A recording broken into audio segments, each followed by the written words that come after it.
Hello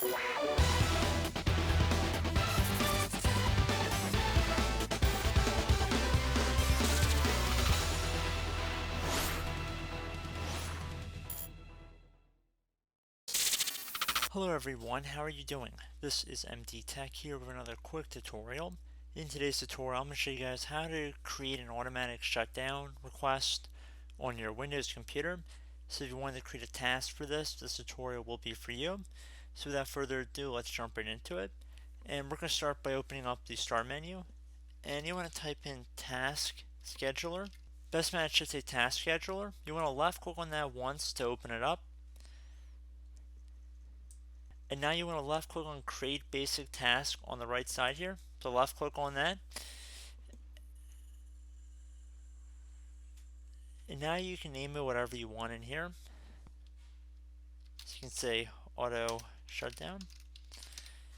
And you can add any name for it as well if you choose to do so. I'm going to select next. And then it's going to ask when you want the task to start. So you could say daily, weekly, monthly, or one time. Let's just say one time here.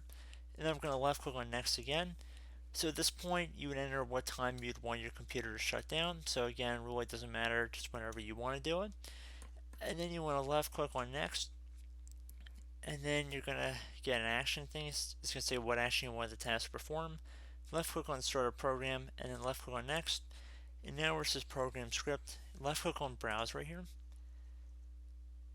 And now you want to scroll down until you get to shutdown, or type in shutdown into this list here until you come up with it. Doesn't really matter however you want to get to it, but you want to look for something that says shutdown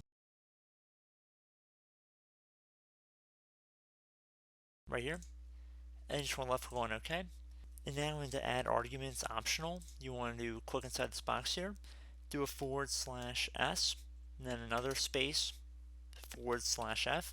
You want all programs to quit when your computer shuts down. And then once you're done typing that in, you want to left click on next, and then left click on finish here. And there you go, guys. You can see we've created the task successfully. So pretty straightforward. And it says last refreshed at, if I left click on refresh here. So that's about it, guys. So at this point, you just close out any applications and you should be good to go. So as always, thank you for watching, and I look forward to catching you all in the next tutorial. Goodbye.